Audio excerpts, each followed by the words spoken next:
Has your dog ever looked at you? Really looked at you, and in that moment, you felt something deeper than loyalty. Maybe it was a spark of awareness, a strange comfort during your darkest hour, or even a sense that they knew what you were feeling without a single word. Most people brush this off as instinct. But what if I told you there's a reason behind it? One that was predicted nearly a century ago by a man who claimed to see the future while in a trance. And more importantly, what if that prophecy is coming true right now? In the early 1900s, a man named Edgar Cayce stunned the world with abilities no one could explain. He would fall into deep sleep and deliver thousands of readings about health, ancient civilizations, world events, and yes, the future. His visions were so accurate that even hardened skeptics were left speechless. He predicted the stock market crash of 1929, the rise and fall of Hitler, the shifting of Earth's magnetic poles, and even the emergence of the internet, which he described as a time when all minds would be connected by talking machines.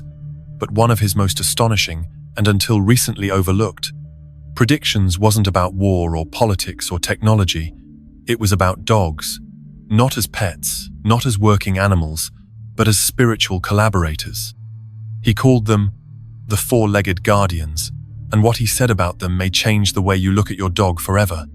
In one of his later sessions, when his trances were said to be at their most intense and accurate, Cayce spoke of a future era, a time of great upheaval, global stress, and emotional isolation.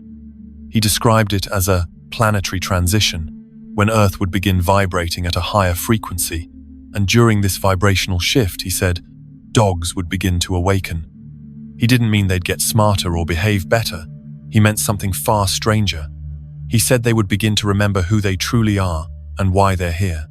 Cayce hinted that dogs were not merely biological beings, but spiritual ones, and that many were in fact old souls, reincarnated with purpose. According to his vision, these souls would take on canine form because it would allow them to be close to humans, to guide us, to help us emotionally and spiritually evolve during our most turbulent period.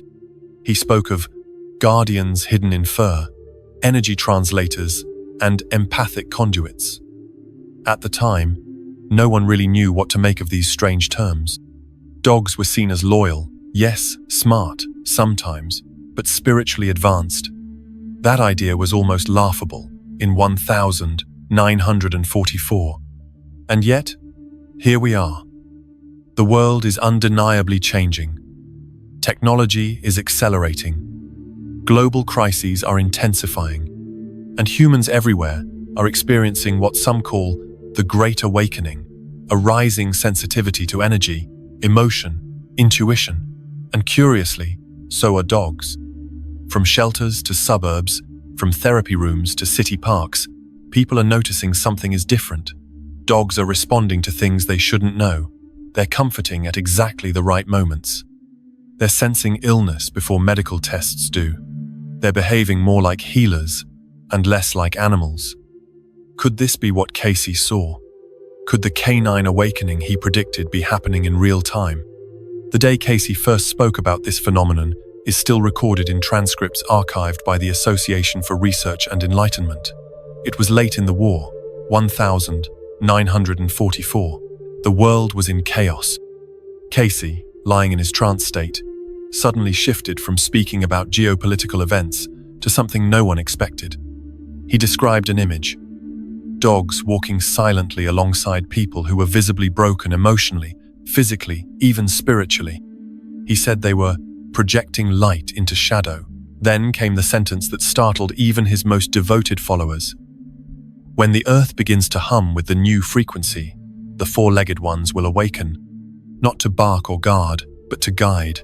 At the time, his words were cryptic, poetic, almost surreal. But now, they feel like a riddle that is beginning to solve itself. He described this awakening in waves. The first, he said, would be subtle. People wouldn't believe it at first. Dogs would become more sensitive to energy, to emotion, to illness. They would exhibit uncanny timing, appearing at their owner's side the moment they were needed. Then things would accelerate. Dogs would start forming bonds that defied logic. Some would display behavior that mirrored telepathy, responding to unspoken thoughts, appearing in dreams with messages, even anticipating events before they occurred. Cayce warned that many would dismiss this as coincidence. But those who were attuned, those who had begun their own awakening, would recognize the truth. The second wave would be even more shocking. Cayce foresaw dogs becoming energetic healers, absorbing sadness, fear, even trauma from their human companions, not metaphorically, literally. He said they would transmute sorrow into peace, stabilize vibrational fields, and cleanse human spaces like moving crystals. Again, this sounded fantastical in 1944. But today, scientists are beginning to document these behaviors, and they're struggling to explain them. What's truly eerie is how precisely Cayce timed this awakening. He said it would coincide with a global convergence where pandemics, environmental disasters, and an overwhelming wave of digital interconnection would sweep the planet. He described machines through which thought would fly, and said, when all are connected in mind but divided in soul, the dogs will begin to remember. And now, we live in a world where thoughts do travel through machines. We're more connected than ever, and yet loneliness and emotional distress have never been higher. And right in the middle of it all, our dogs are changing. Is it possible that Cayce didn't just predict world events, but mapped out a spiritual revolution unfolding through our pets? Could the four-legged being sleeping at your feet right now be part of something much, much bigger than either of you understand? The clues are all there. Cayce saw it coming. The question now is, do we see it happening?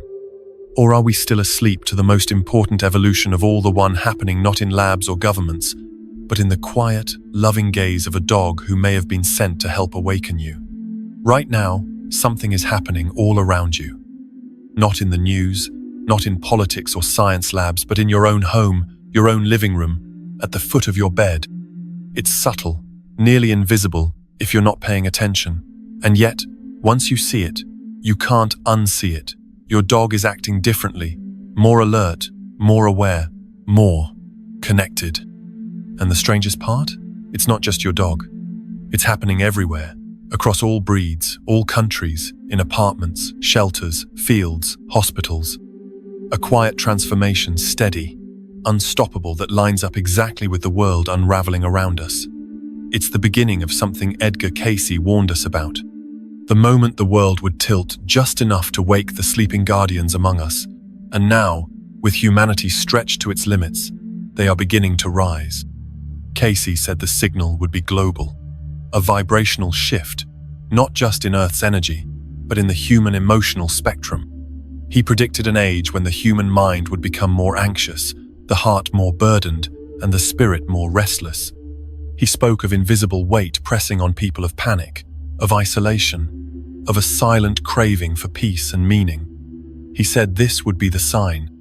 And in that moment of global emotional turbulence, the dogs would respond, not like pets, like sentinels. They would begin behaving in ways that didn't fit within instinct or training. They'd stop being reactive and start being intentional. A type of awareness would flicker on inside them, and humans who were paying attention would notice something off, something uncanny, but also familiar. Look around. Dogs waiting by doors, not because they heard a car, but because they sensed your decision to come home before you even got in the elevator. Dogs who curl beside children with anxiety without being called. Dogs who bark not at strangers, but at certain people who carry heavy emotional weight, as if detecting sadness, resentment, or even danger hidden beneath polite smiles. Some owners report their dogs positioning themselves between them and people they trust less, despite no physical cues to suggest a threat. Others notice their pets acting strangely in certain rooms of the house, only to later learn that traumatic arguments or losses had once occurred there. Are these coincidences? Or is something more intelligent unfolding? Veterinarians and researchers are documenting what they now call behavioral anomalies in dogs post-2020. Dogs developing sudden fixations with particular family members who are depressed, refusing to leave their side, even pacing outside their doors at night. Dogs reacting to future events like earthquakes or illnesses days in advance. Scientists, still searching for physical explanations, have begun to quietly admit this isn't normal. But Cayce said it would be. He even called this the first wave. A global emergence of energetic detection dogs tapping into a sensory field long ignored by modern humans. Not just smell, not just hearing, but a kind of emotional radar. A sixth sense reactivating after centuries of dormancy. One case involved a woman whose Labrador began obsessively sniffing the air around her neck. No visible wound, no scent. But the dog refused to stop. Days later, she discovered a growth on her thyroid, an early-stage cancer that hadn't yet caused symptoms. Another man tells of his mutt refusing to let him out the door on a rainy Monday morning, blocking him, crying, dragging him to the couch. Angry and confused, he stayed home. Hours later, there was a massive pile-up on his usual highway route. He would have been on that stretch of road at exactly the wrong moment. Was it luck? Or was it the first wave in action, an ancient intelligence stirring behind gentle eyes and wagging tails? And if that's just the beginning, what comes next is even more astonishing. Cayce spoke of a second wave, and when you hear what it involves, you may begin to connect the dots with things you've already experienced but didn't know how to explain.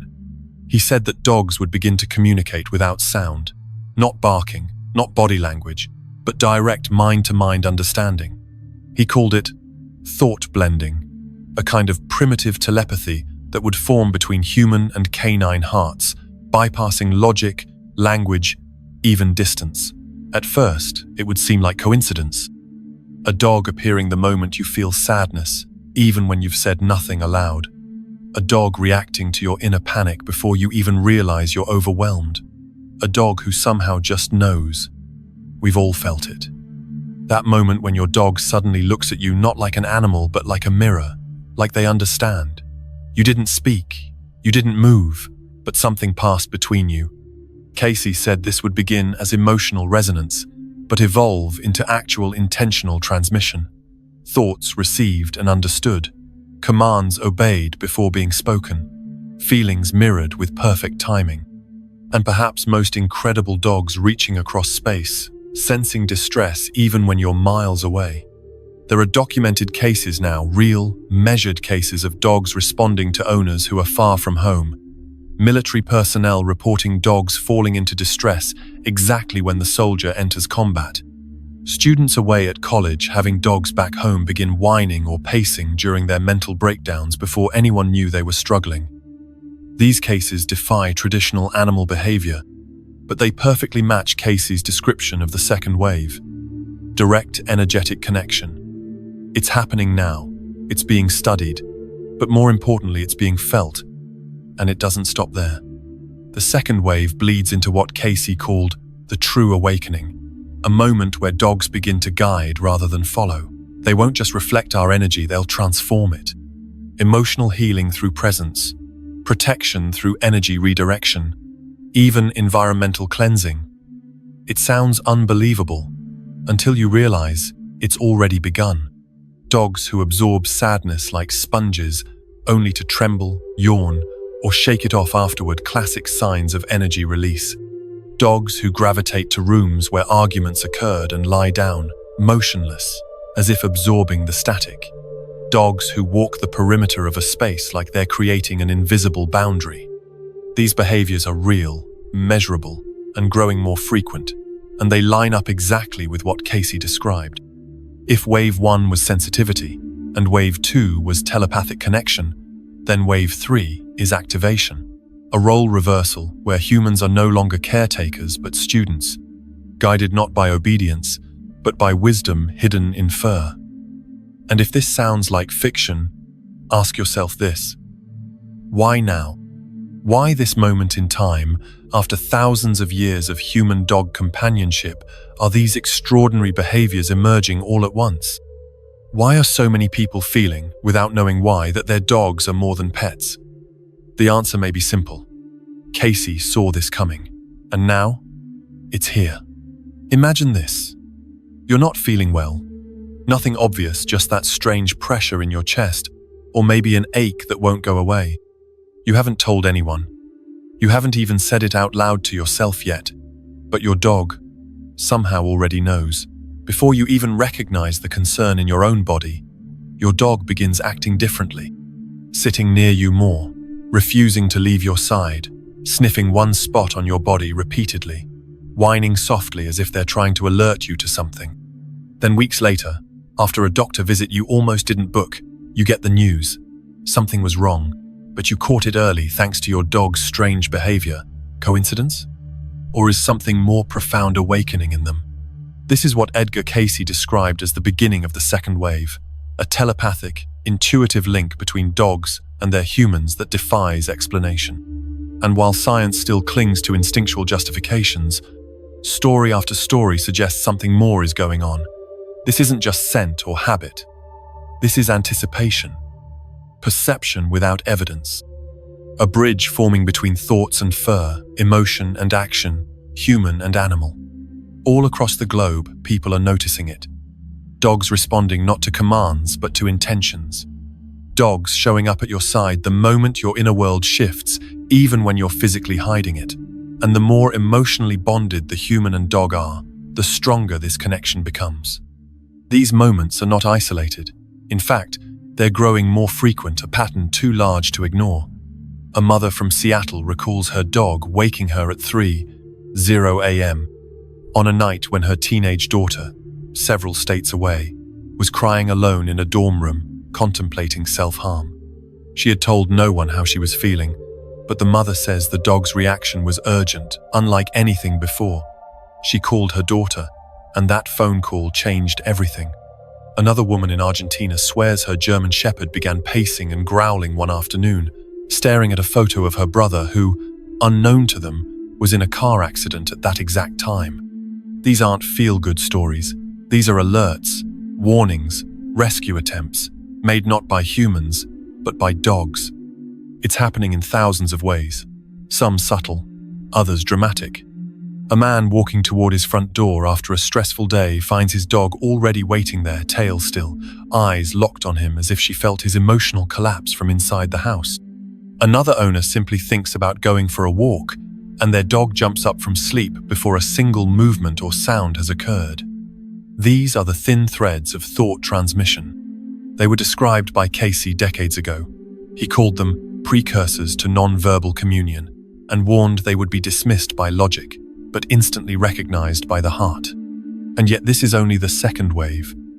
What comes next pushes beyond empathy, beyond intuition, into something far stranger, something that even those who believe in psychic animals might find hard to accept. Cayce called it energy alchemy, a transformation not of thought, but of frequency. He said that in the third wave, dogs would begin to serve as energetic filters, absorbing, neutralizing, and sometimes even transmuting human emotional residue, not metaphorically, literally. According to Cayce, they would become vessels of emotional processing, often taking on spiritual labor that humans had forgotten how to do. We're seeing this already. Dogs that tremble during family arguments, only to relax once peace is restored. Pets who lie in the exact corner of the room where grief lingers after a loss, and who remain there silently, days on end, until the energy feels lighter. One woman described her rescue mutt lying at the foot of her bed every night for a week after her miscarriage. He didn't sleep. He simply watched her. She said she could feel a strange warmth from him as if he were absorbing her pain. She never cried while he was near. She said it felt like he was doing it for her. More reports are emerging from holistic therapists, energy healers, even hospitals. Dogs that walk into rooms and change the feeling instantly. Not by wagging their tails, but by anchoring something invisible. Some lie beside trauma patients and begin to shake, sometimes whimper, sometimes yawn, all signs of somatic energy release. Others move from room to room in hospice centers, always choosing patients in their final hours, laying next to them as if guiding them through an unseen process. Nurses have reported measurable shifts in patient vitals during these canine interactions. Heart rates slow, breathing steadies, pain reports diminish, no medication changed, only the presence of a dog. And then there's the cleansing behavior. Dogs who circle rooms after arguments. Dogs who compulsively sit in spaces associated with past trauma. Dogs who perform repetitive actions lying down, sighing deeply, or shaking themselves after long stretches of stillness as if clearing something unspoken from the air. In one clinic in Toronto, therapy dogs began refusing to enter a specific patient room. No one knew why until later. The patient was diagnosed with extreme emotional dysregulation linked to violent outbursts. After deep therapy began, and the energy in the room shifted, the dogs re-entered without hesitation. It wasn't the person they were afraid of. It was the unprocessed energy. These aren't behaviors you can train. This isn't something that can be taught with treats and commands. Cayce said it would emerge spontaneously, guided not by obedience but by soul recognition. And what's most startling is how common it's becoming. Not just in working breeds or specially trained animals, but in mutts, rescues, adopted dogs with no pedigree and no formal role. It seems the transformation Cayce foresaw is democratized. Any dog, anywhere, can awaken, and many already are.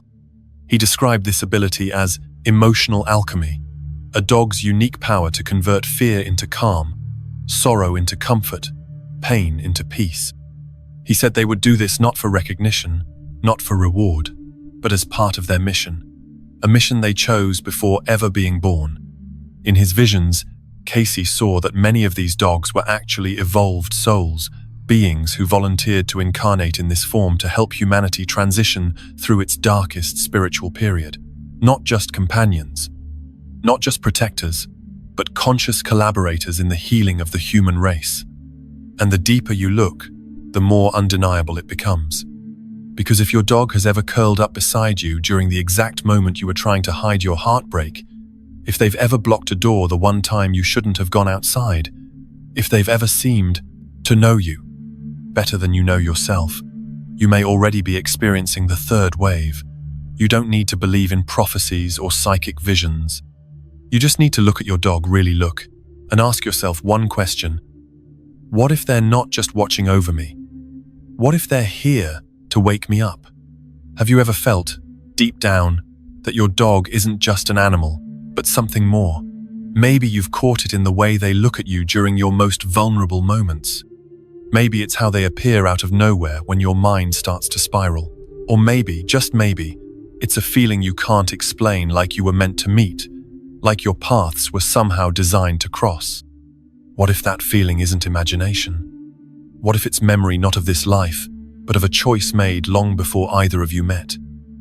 According to Edgar Cayce, that's exactly what it is. And it's not rare. In fact, it's happening everywhere. Cayce spoke of a revelation that was only partially understood in his time, the idea that not all dogs are simply born from biology. Some, he said, choose to incarnate. Not as humans, not as wild animals, but as domesticated dogs, specifically to live in human homes and walk beside us during what he called the era of rapid soul evolution. These dogs are not random pets. They are evolved souls, teachers in disguise, beings of light who traded higher forms for fur, paws, and wagging tails because it was the best way to reach the human heart. Cayce warned that this truth would be hard to accept at first. He said, "Many will reject the idea, but those who feel it will know it. Their souls will recognize the agreement." He meant that some people would sense, without needing proof, that their dog found them for a reason, that their dog came into their life at the exact moment they were needed. Look at the timing. How many people adopt a dog in the middle of emotional chaos after a breakup, after a loss, during a personal crisis? How often do these animals seem to arrive when everything else is falling apart? People call it coincidence, but Cayce didn't. He said these are soul contracts awakening in real time. He even went as far as to say that many of these dogs choose their humans before birth, not the other way around. They wait. They guide circumstances. They influence events behind the scenes so that the right person walks into the right shelter at the right moment. And when it happens, there's a click, a moment of instant, inexplicable knowing. You don't pick that dog, you recognize them. And what's even more astonishing is how often this happens in shelters. Rescue centers across the world report the same phenomenon: dogs who don't react to anyone, who hide in the back of the kennel, suddenly springing to life when one specific person walks through the door. They press against the gate. They make direct eye contact. They ignore everyone else. It's not a reaction. It's a reunion. The human almost always says the same thing. It felt like they picked me. Cayce said they did. He described it this way. In the time of Earth's sorrow, the guardians will find their way into the homes of those whose hearts carry burdens they can no longer hold alone. Think about that. How many people carry silent grief? Emotional wounds buried so deep even close friends don't see them. Cayce believed that these animals, these soul guides, come not only to comfort, but to heal. And they do it without words, without logic, without asking for anything in return. They do it through presence, through loyalty, through the slow, steady transfer of energy that happens in silence, through eye contact, breath, closeness, and time. And if you've ever felt better just because your dog lay beside you, you've already experienced it. But there's another side to this, one that's even more powerful. It's not just that dogs are arriving in our lives with spiritual missions, it's that we are being called into theirs. Cayce explained that certain humans, not all, but many have soul paths that intersect with these awakened animals for the purpose of mutual growth. In other words, your dog is not only here to help you evolve, you're here to help them too. He said the relationship would feel different. It would feel sacred. And you would sense that the connection wasn't new, it was ancient. That's why, when some people lose their dogs, it feels unbearable. Not like losing a pet, like losing a part of themselves. Because in some ways, they are. And sometimes, these dogs return. There are countless stories, almost too many to dismiss, of people who swear their new dog carries the spirit of their old one. Not just similar behaviors, but identical habits, quirks, reactions. One woman tells of her golden retriever who passed after 13 years. Months later, after swearing she wouldn't get another, she randomly encountered a stray puppy with the exact same white streak on his chest and a tendency to sleep with his nose tucked under his paw, just like the dog she lost. The bond was instant. When she called his name without thinking, he turned and ran to her. Cayce spoke of soul re-entry, a concept where beings can return through new forms to continue their work with the people they love. Is that what happened to her? Or was it all just chance? Now, imagine how many dogs are out there, waiting to fulfill these missions, waiting for you. Cayce said many of these soul guides would have rough beginnings. Abandonment, trauma, illness, not because they are broken, but because these early experiences sharpen their ability to connect with the pain of others. He said, the wounded ones become the healers, for they know the vibration of sorrow and how to turn it into grace. That's why so many of the most transformative dogs come from rescue shelters, alleyways, or troubled pasts. They carry not just love, but wisdom.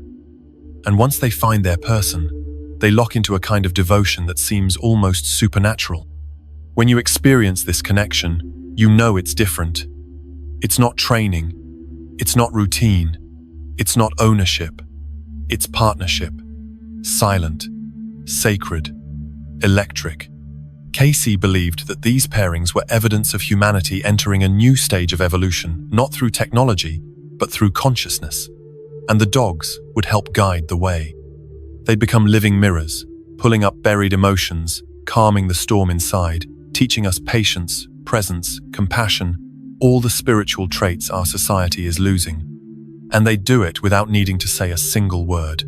All they'd need is to be near.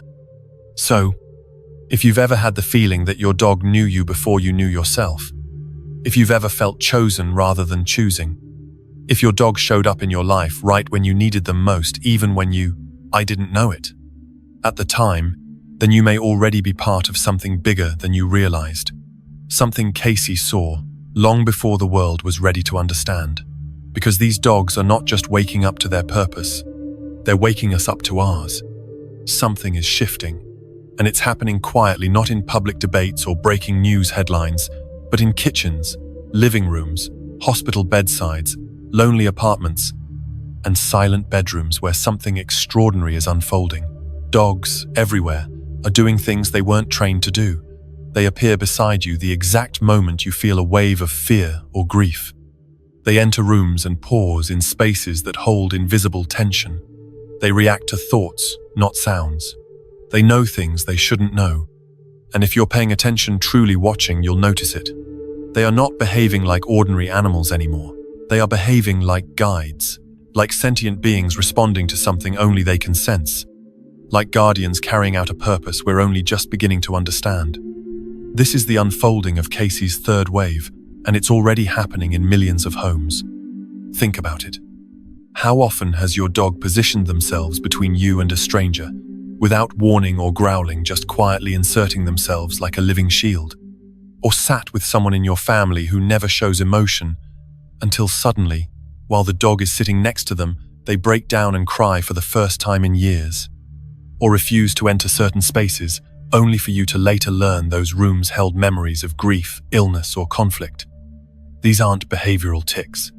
These are signs of dogs functioning as energetic barometers, moving in step with vibrations we can't consciously detect. According to Cayce, the third wave of the canine awakening would reveal dogs operating as emotional filters, not only sensing energy, but actively shifting it. They would know when to arrive, where to go, and what to do without instruction. This is not myth or speculation. These stories are flooding in. A family in Colorado adopted a rescue dog named Juniper, who had an odd habit of standing completely still in the doorway of their bedroom every night for exactly 7 minutes before bed. They thought it was cute, until they realized she only did it on nights after arguments or stressful events. On peaceful days, she simply walked in and lay down. On stressful days, she stood like a sentry, unmoving, until the room felt different. Then, she would finally join them. Over time, they began to recognize her behavior as a signal, a subtle but powerful form of house-wide energy regulation. Juniper was clearing the air before allowing the family to rest. And this is just one of thousands of examples. Hospitals, too, are now quietly acknowledging this phenomenon. Therapy dogs who consistently gravitate toward the most emotionally unstable patients, ignoring physical wounds and focusing instead on those battling depression, anxiety, or trauma. Dogs who appear at patients' bedsides just hours before passing, as if preparing them for the transition. Some even exhibit strange ritualistic behaviors, walking in circles around the bed, laying across the chest or feet, pressing their noses to the heart or forehead. Medical professionals often can't explain it, but many now rely on it. Nurses have begun to note, if the dog chooses your room, it's time to check in a little deeper. These dogs are not merely comforting. They are working.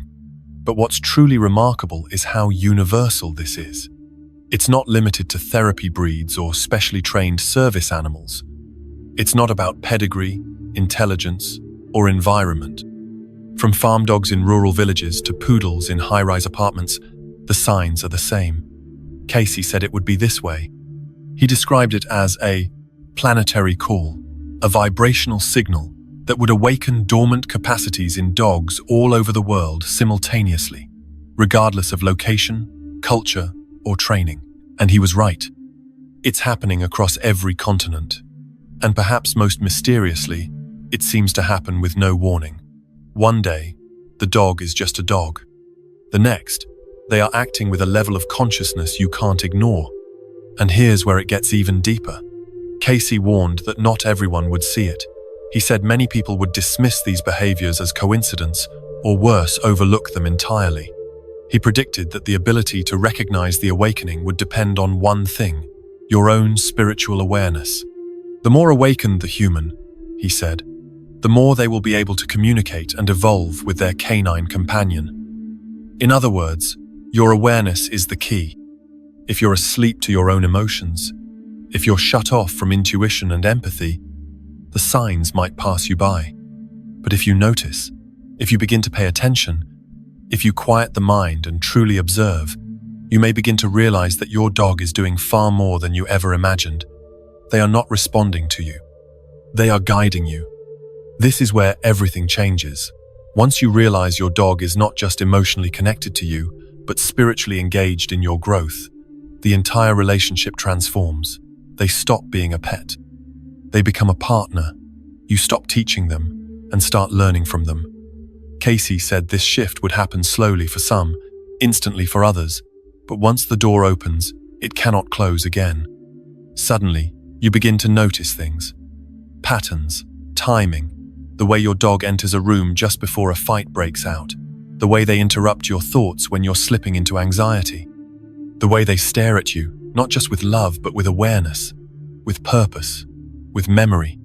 You begin to realize you are not alone in your journey.